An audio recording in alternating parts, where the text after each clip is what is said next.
La semaine dernière, je vous ai emmené au Tibet, à la suite d'Alexandra David-Néel, et nous nous sommes déguisés en mendiants, nous avons pénétré dans la cité interdite de Lhasa, sur le toit du monde. Cette semaine, au contraire des neiges éternelles, je vous propose une destination plus ensoleillée. Cette semaine, nous mettons cap sur le Brésil à la suite de cet humaniste fervent, cet intellectuel et romancier que j'aime tant, j'ai nommé Stefan Zweig.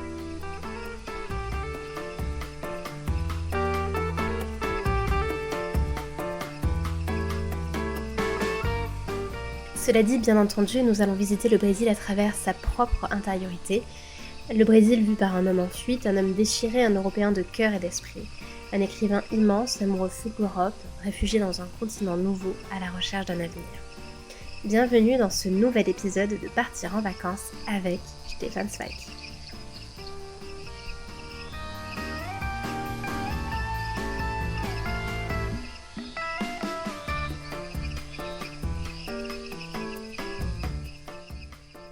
J'avais déjà consacré un épisode des Dessous de la littérature à Stefan Zweig et à sa passion pour les archives et les brouillons d'artistes. Mais comme ça fait quand même très longtemps, je vous propose un bref rappel biographique. Stefan Zweig, c'est donc d'abord Vienne, la Vienne intellectuelle, celle des cafés littéraires, des poètes, des musiciens. Il naît en 1881 dans une famille aisée, et très vite il se passionne pour la littérature, l'art, la musique. Il voyage et rencontre les plus grands, Romain Rolland, Freud, Rilke. Dans l'entre-deux-guerres, il devient une véritable star littéraire. Ses biographies de Montaigne, Marie-Antoinette, Magellan ou encore ses nouvelles comme Le Joueur d'échecs font de lui une icône internationale.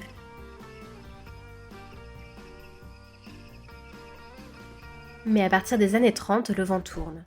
Avec la montée du nazisme, Zweig, pacifiste convaincu, humaniste, européen fervent, voit l'Europe se fissurer. Il part d'abord en Grande-Bretagne, puis aux États-Unis, mais ne trouve jamais vraiment de foyer. Il est traqué par le sentiment de déracinement. Et c'est alors qu'il accepte une invitation au Brésil.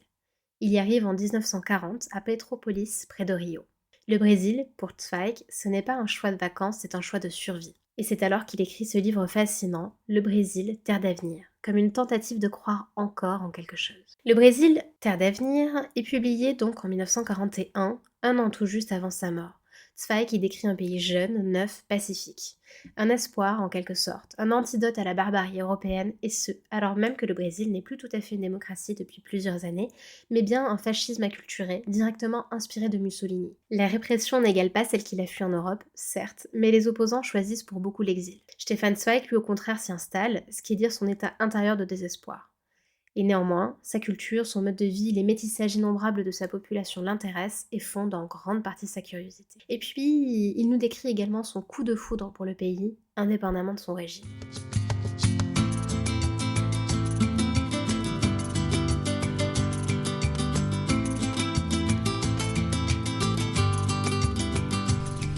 Puis, vint le débarquement à Rio, une des impressions les plus puissantes de ma vie. J'étais à la fois fascinée et bouleversée. Car ce qui se présentait à moi n'était pas seulement un des plus magnifiques paysages de la Terre, combinaison unique de mer et de montagne, de ville et de nature tropicale, mais encore une forme toute nouvelle de civilisation. Je découvris, contre toute attente, l'ordre et la netteté architecturale d'un urbanisme tout à fait personnel, de la hardiesse et de la grandeur dans toutes les nouveautés, en même temps qu'une culture ancienne, préservée avec un bonheur tout spécial par la distance. Il y avait là de la couleur et du mouvement. L'œil étonné ne se lassait pas de regarder, et où que porta le regard, c'était pour sa félicité. Une griserie de beauté et de bonheur s'empara de moi, excitant mes sens, tendant mes nerfs, élargissant mon cœur, emplissant mon esprit. Et quoi que je visse, ce n'était jamais assez.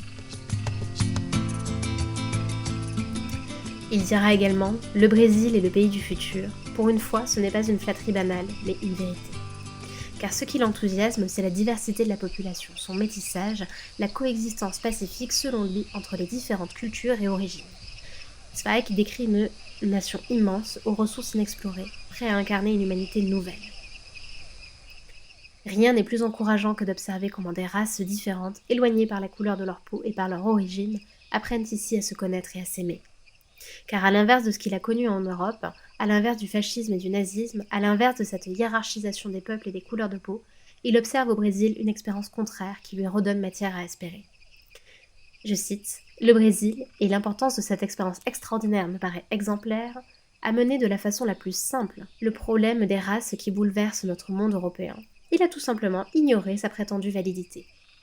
Tandis que dans notre vieux monde, la mauvaise plaisanterie qui consiste à vouloir élever des hommes de pure race, comme on le ferait pour des chiens ou des chevaux de course, est plus que jamais à l'ordre du jour, la formation de la nation brésilienne repose uniquement, et ceci depuis des siècles, sur le principe du mélange libre et sans obstacle, sur l'égalité absolue des noirs et des blancs, des jeunes et des bruns. Partant de l'état de méconnaissance de la plupart des pays européens et des intellectuels à l'égard du Brésil, la première partie du livre de Zweig établit surtout des indications sur l'histoire, l'économie et la culture de son nouveau pays d'adoption. Mais dans la seconde partie, Stefan Zweig nous emmène avec lui découvrir le Brésil. J'aime beaucoup par exemple ce passage sur la nuit à Rio.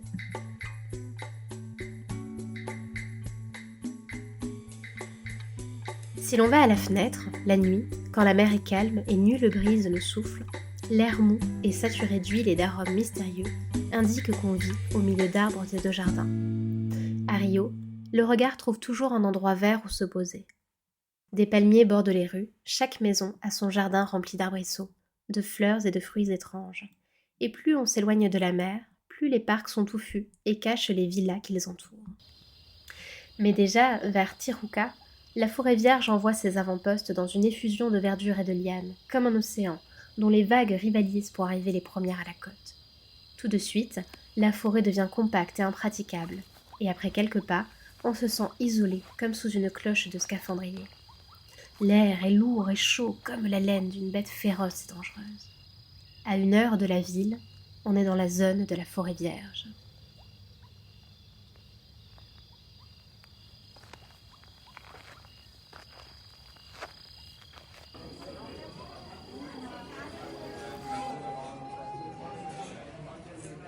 Plus loin, et parce qu'il fallait quand même bien que je vous en parle, Zweig nous parle du carnaval de Rio, version 1941. Attention, attachez vos ceintures.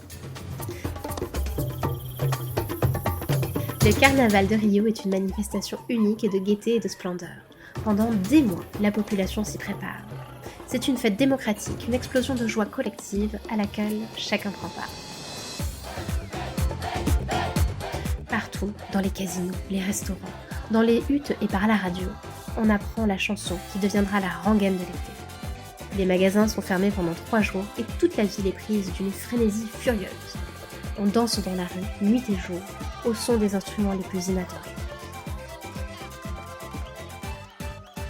Car c'est aussi ça, ce livre, Brésil, terre d'avenir. C'est un livre qui nous parle également des coutumes, des traditions. Et après celle du carnaval, on a droit au café. Et puis, parce que les auditeurs qui me connaissent bien savent qu'à l'instar de Balzac, je voue à ce breuvage une passion toute particulière, c'est parti pour une coutume dont nous parle Zweig.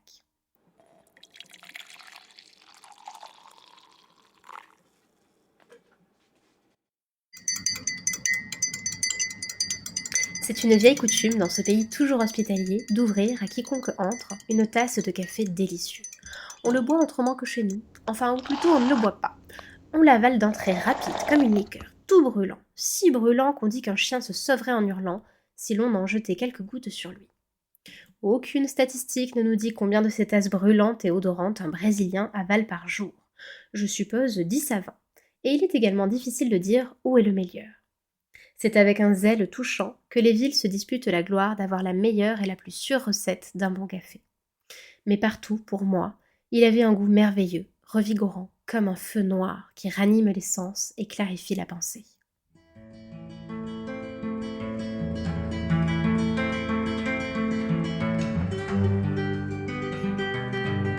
Après cette longue halte à Rio, je vous propose d'embarquer à bord d'un petit hydroplane, car c'est ce qu'il nous faudra pour rallier l'Amazonie aux côtés de Stefan Zweig, qui a l'amabilité de nous décrire le paysage aérien qu'il survola cette même année.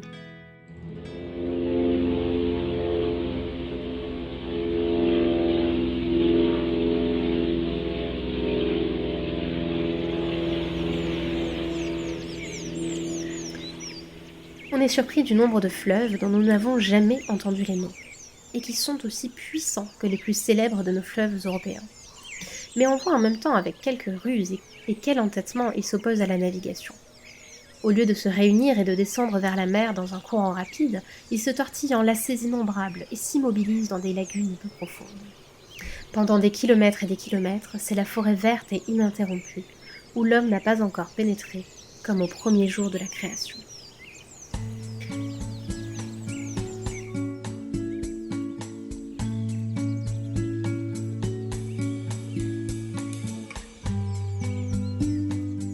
Mais malheureusement, derrière toutes ces phrases qui regorgent d'enthousiasme, il y a aussi la déchirure intérieure, celle dont il ne parviendra plus à se défaire.